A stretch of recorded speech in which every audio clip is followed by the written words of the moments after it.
The homework assignment this week was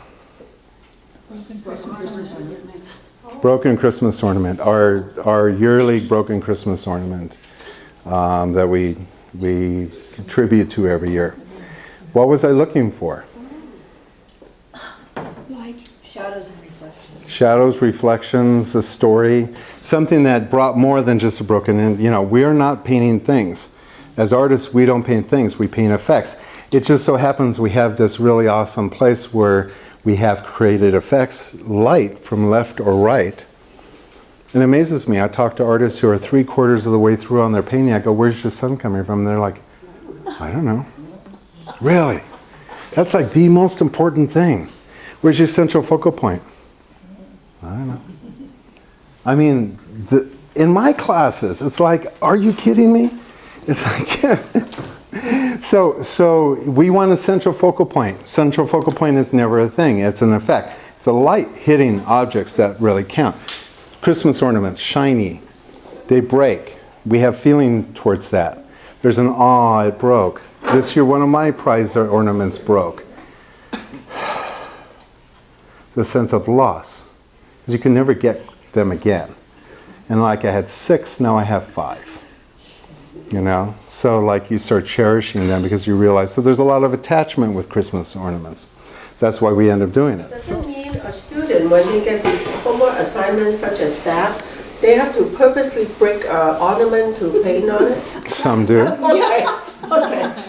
Have a lot of those. I have a really ladylike, very refined lady in my Reading class. Beautiful lady, redhead, always perfect and refined. She had the same. She said, "I don't have a broken ornament. I put them away too carefully."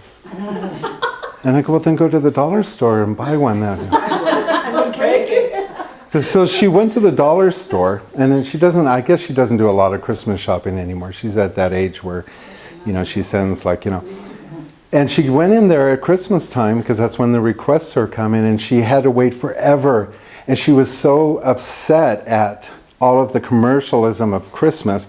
She picked up this beautiful, in the dollar store that year, had really beautiful, kind of like those old-time Santas with all the sparkles and beautiful colors.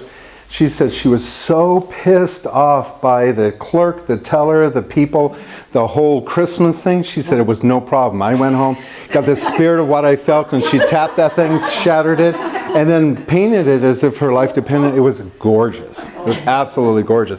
So you do what you have to do, Her energy out. Yeah. In the painting. Caravaggio he did a painting of Mary. Caravaggio did a painting of Mary, right? And so it's Mary laid out before she was entombed, or whatever that Bible story is of what happened to Mary. And he didn't have anybody around, so he went to the local brothel and said, instead of paying you $300 or $200 or whatever that was for, he'd say, come over to my studio, we'll lay you out. And she was a famous prostitute at the time, very popular with the men. Very beautiful. And he splayed her out and put a drape over her and had all of the people around them doing all this. And people were outraged that this local prostitute, of course now we don't know the prostitute, she's gone. She's forever in this painting, and you could look it up online.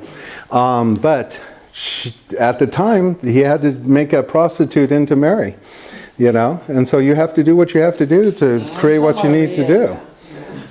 And he didn't have Google at the time. He couldn't Google, Okay, but the thing is what I wanted to get artistic wise, this is what I was looking for.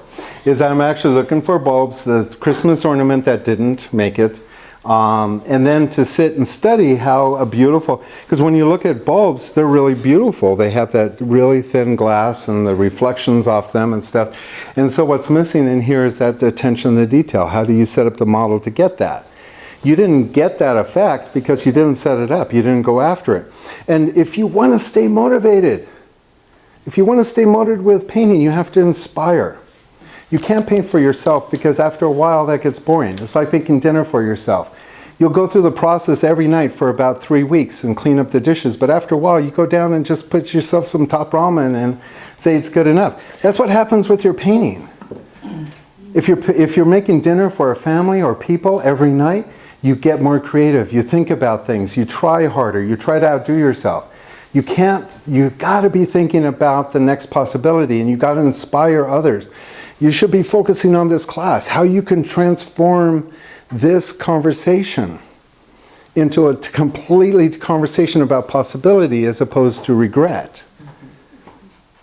If you're thinking about, I'm going to wow these people this week, which some of you do.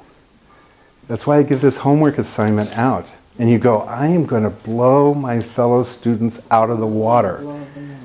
If you start off that way, you will be motivated. But if you go, another homework assignment. What do you think, which one do you think is going to be better? The first one. Okay, thank you. Can I put my whip away? Good. Now keep it up. Okay, whose is this? This is mine. What were you thinking? The light reflect on the broken bulb and the white part. Mm-hmm. Did you work from life? Did you set it up? Yeah. Okay. Center focal point definitely catches our eye there. The issue that I have, though, is that the contrast between the bow and the yellow is so severe that I'm not staying there.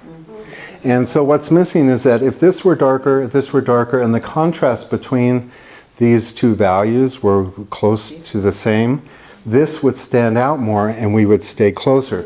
Compositionally wise, you have beautiful eye magnets. This is so close to what I'm looking for. Good job. So should I make it darker? Yeah, you need to make the table darker.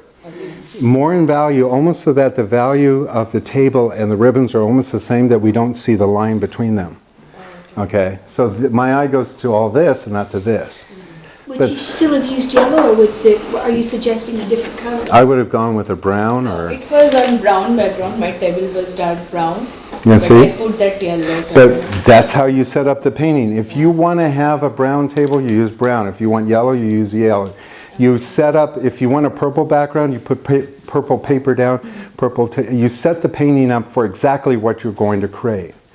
But you are so close to it, but you would have been better if you painted a brown table. She has fallen from grace. Fallen angel.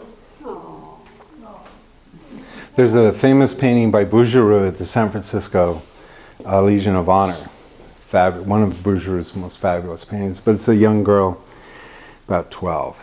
And she's very sad, and the light's coming from behind, and underneath her is a broken vase.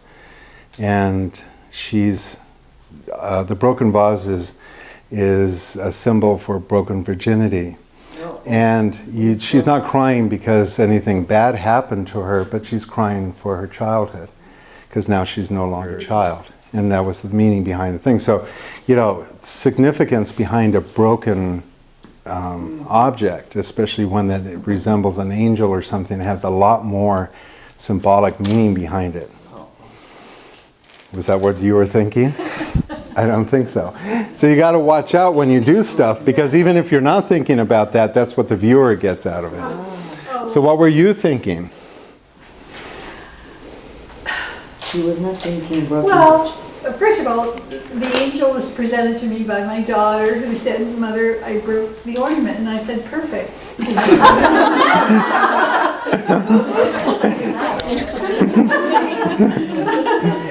That's my subject.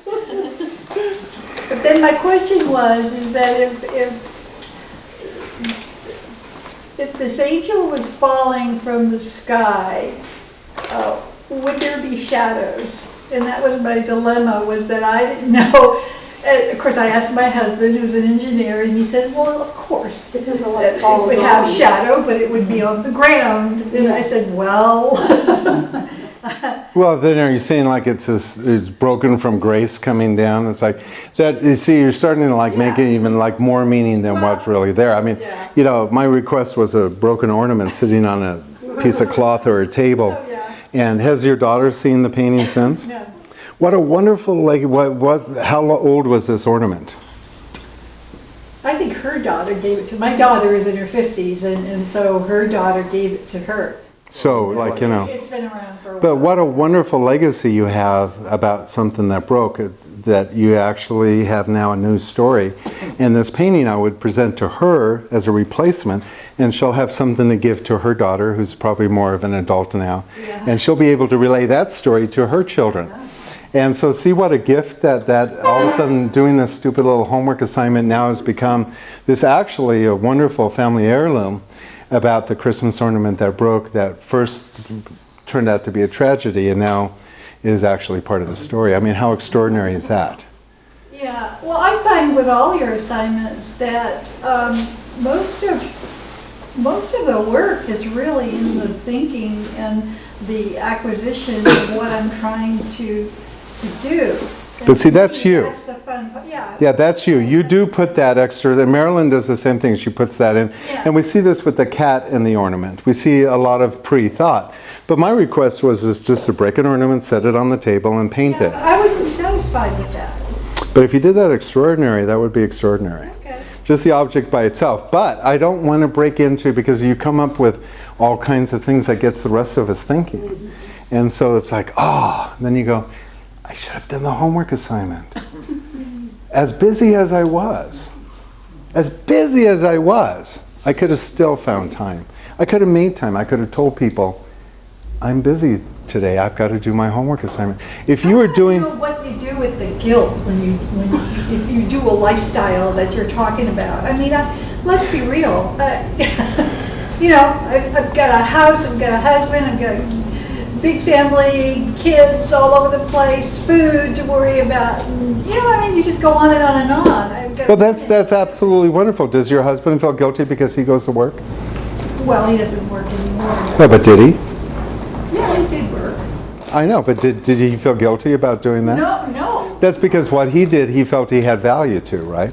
Right. Your guilt that you have towards painting is because you don't feel there's value to it. You feel like it's a luxury. How dare you? Yeah. How dare you? That everything else is more important than you and your painting. See, so you're actually not giving yourself permission and telling yourself, what I do, I mean, do you want them to go, oh, Jean was a wonderful mother and she kept the house clean, and her husband was satisfied and happy every day of his life?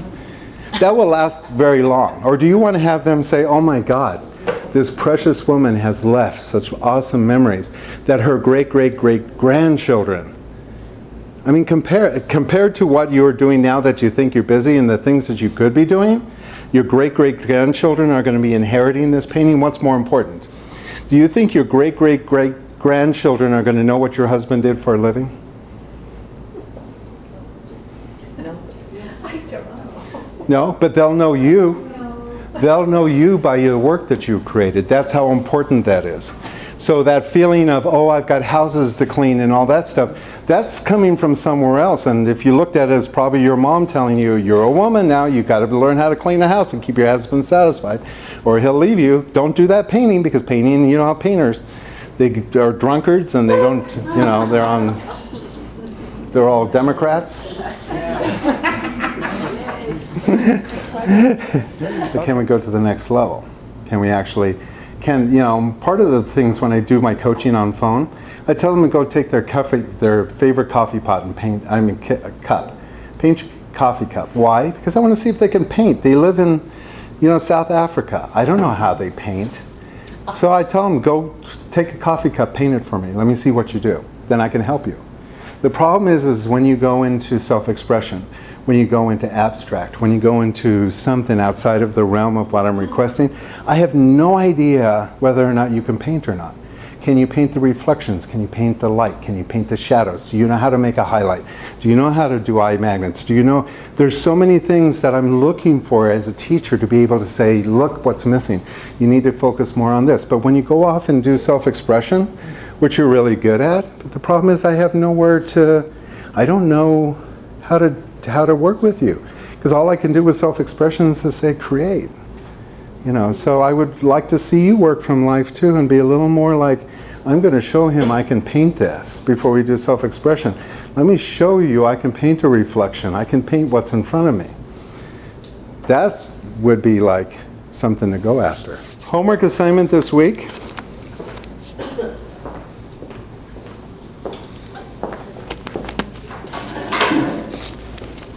actually. What happened?